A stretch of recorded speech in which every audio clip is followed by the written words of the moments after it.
Ele olhou para os rostos religiosos e apontou para as prostitutas. Sim, Jesus fez isso, com a multidão ao redor, com os sacerdotes ao lado, com os olhos santos fixos nele. Ele quebrou o ritual, despedaçou as expectativas e chocou até os céus visíveis da religião. Porque naquele momento, o Salvador decidiu virar a mesa. Não a de moedas, mas a mesa da reputação espiritual.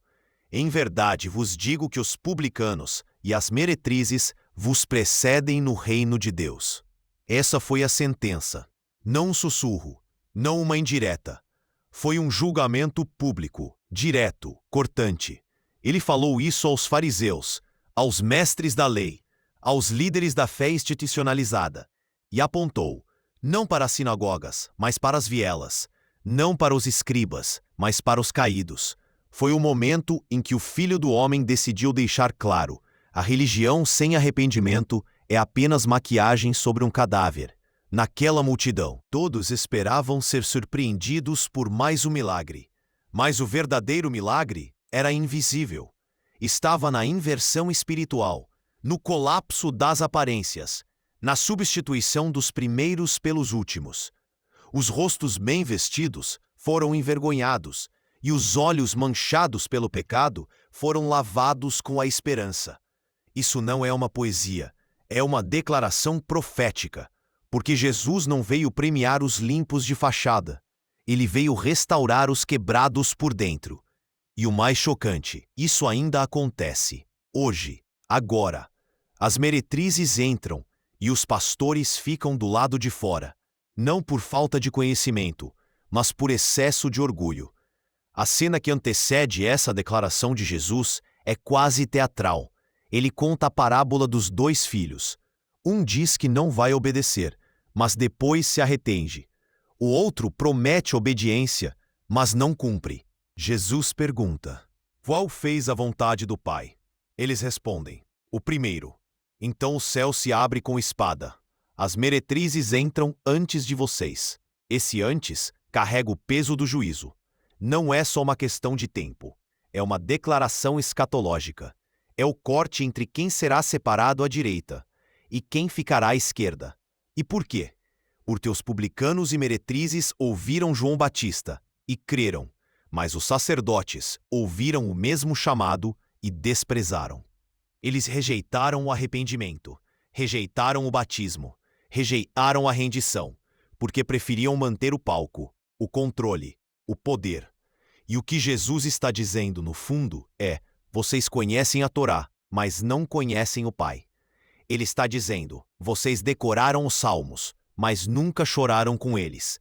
Ele está dizendo: vocês frequentam o templo, mas nunca encontraram o Deus do templo. E hoje, será que essa mesma inversão continua? Será que há púlpitos cheios, mas céus vazios? Será que há líderes com voz, mas sem espírito? Será que há ministérios com técnica, mas sem lágrimas? Enquanto isso, há prostitutas chorando em silêncio, com corações mais santos que muitos sermões. Há ex-viciados clamando por misericórdia com mais reverência do que muitos teólogos. Porque o reino de Deus não é meritocracia de reputação. É um lugar onde o arrependido é exaltado e o orgulhoso esquecido. Mateus, o cobrador de impostos, sabia disso. Zaqueu, o traidor da própria nação, também. Ambos tinham em comum o desprezo da sociedade e o olhar da graça. E não é irônico que o evangelho mais meticuloso tenha sido escrito por um ex-publicano. Mateus registrou essa fala de Jesus, e talvez ele tenha tremido ao escrever, porque ele era a prova viva de que isso era real. A graça não é uma porta para o pecado, é o juízo contra a hipocrisia. Ela não abraça o erro, mas convida quem erra a deixar tudo para trás. É isso que as prostitutas fizeram. Elas abandonaram o ganho fácil por uma glória eterna, enquanto os religiosos agarraram-se às vestes e perderam o manto. Jesus andava entre os pecadores, não para legitimar o pecado, mas para revelar o caminho de volta. Ele tocava os impuros, para torná-los limpos. Ele falava com os esquecidos, para escrever seus nomes no livro da vida. E os pastores se recusavam a ouvir. Preferiam os elogios, os aplausos, os primeiros lugares nas sinagogas. Jesus os denunciava: sepulcros caiados, raça de víboras, filhos do inferno. Palavras que nenhum demônio ouviu diretamente de Cristo, mas que os líderes ouviram face a face. Porque o engano mais mortal não é o pecado visível, é a santidade artificial. É isso que ainda mata igrejas, congregações inteiras, que se vestem de glória, mas estão nuas diante do céu. Porque Deus não se impressiona com títulos, Ele procura quebrantamento. E é nesse ponto que a espada entra na carne da consciência. Será que Ele te reconhece? Será que seu ministério é aprovado pelos céus ou só pelas redes sociais? Será que seu currículo espiritual tem selo do Espírito ou apenas carimbo humano? Jesus mostrou em Mateus 21 que ele não mede a fé pela eloquência, mas pela obediência. Não pelos rituais, mas pela renúncia. E quando ele escolheu as prostitutas, ele estava ensinando algo maior. Estava apontando para a lógica invertida do reino, onde os últimos são os primeiros, onde os pequenos herdam a terra, onde os pobres possuem o reino, onde os quebrados serão curados. E essa lógica não é um poema bonito, é uma sentença profética, porque muitos que hoje são seguidos serão esquecidos, e muitos que hoje são desprezados sentarão à mesa do Cordeiro. O critério não é fama, é fé. Não é posição, é pureza. Não é quem fala mais bonito, é quem se rende mais profundo. No final, a coroa não será dada a quem parece, mas a quem persevera. E talvez no dia do juízo, a fila mais longa seja a daqueles que fizeram tudo certo, menos se arrepender. E os que se prostraram, os que choraram, os que rasgaram o coração, serão chamados pelo nome.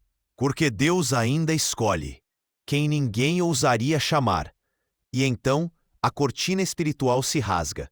O escândalo da graça não é que ela perdoa, é que ela escolhe. Não só aceita, mas separa, sela e envia. Jesus não apenas acolheu os que estavam à margem, ele os colocou à frente. E isso feriu o coração da religião. Porque a religião se alimenta de hierarquia, de degraus, de comparação. Mas o reino começa de joelhos. E por isso os líderes caíram. Eles achavam que seriam os primeiros, mas foram ultrapassados por aqueles que eles desprezavam, por aqueles cujos nomes eram motivo de escárnio, e agora são motivo de louvor no céu. O escândalo de Mateus 21:31 não termina na fala. Ele se conecta com algo ainda mais sombrio e mais divino. Jesus sabia que, ao declarar isso, selava a própria sentença. Os religiosos não toleram perda de protagonismo. E o que vemos nos capítulos seguintes é o crescimento da conspiração, a decisão de matar o Messias, porque ele mexeu com o trono invisível da autopiedade espiritual. Mas há um detalhe oculto aqui. Em Lucas 7, um fariseu convida Jesus para jantar. Durante a refeição, uma mulher conhecida como pecadora entra. Chora aos pés de Jesus, unta com óleo, beija os seus pés.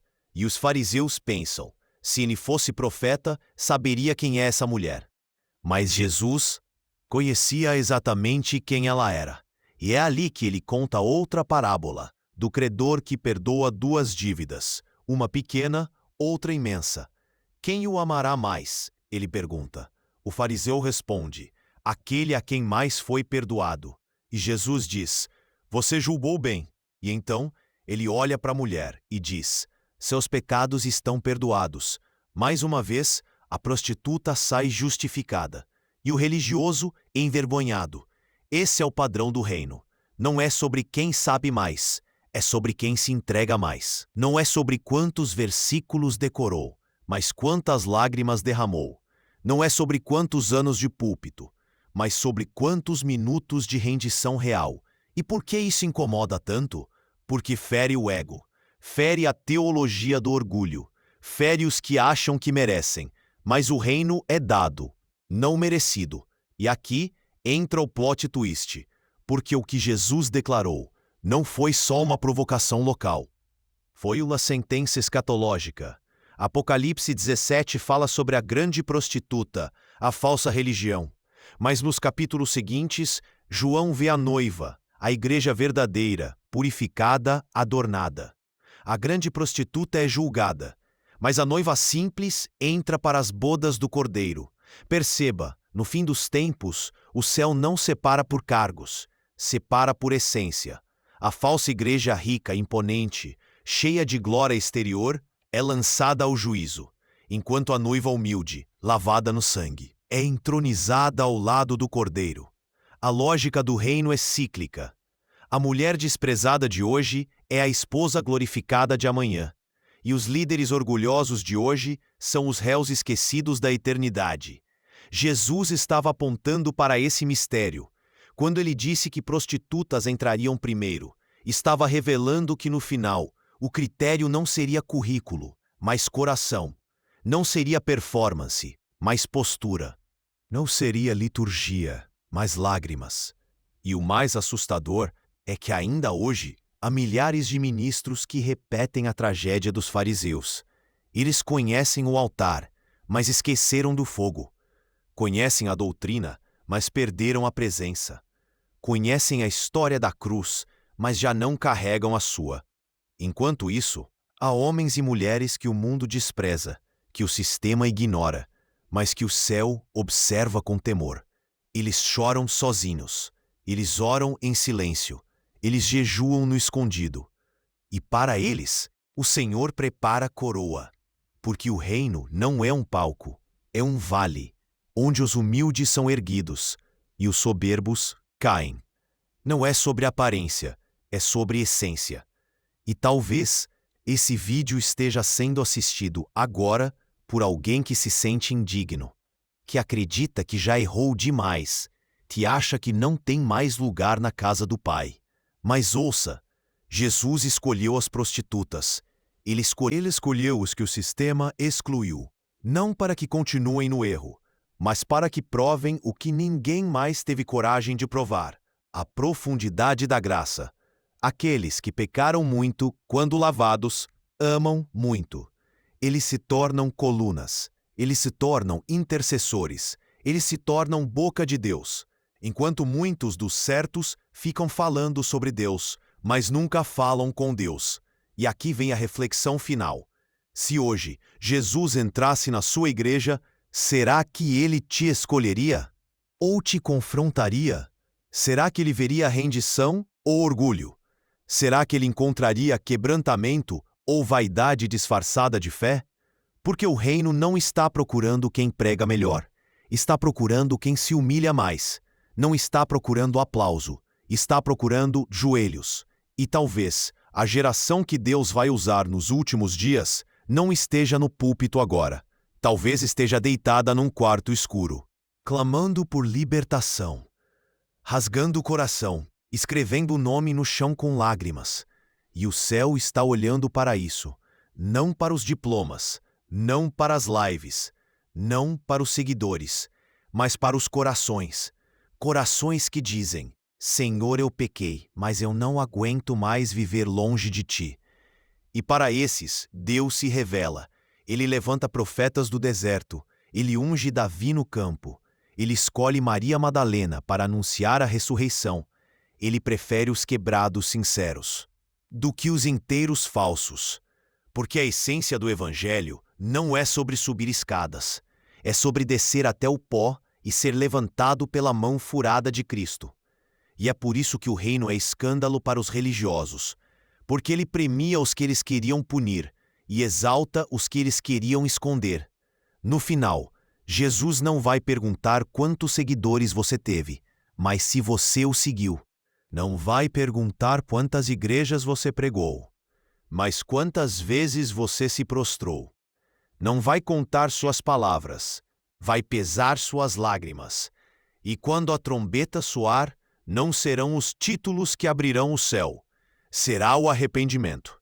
Então, se hoje você ouviu essa palavra e algo tremeu dentro de você, saiba, O reino ainda está abrindo espaço para quem tem coragem de se jogar aos pés de Jesus. Não importa seu passado. Se há quebrantamento, há redenção. Mas se há orgulho, nem os céus te reconhecem. Hoje, o chamado não é para os perfeitos. É para os arrependidos. Para os que, como aquela mulher, ousam chorar nos pés do Cristo e saem justificados.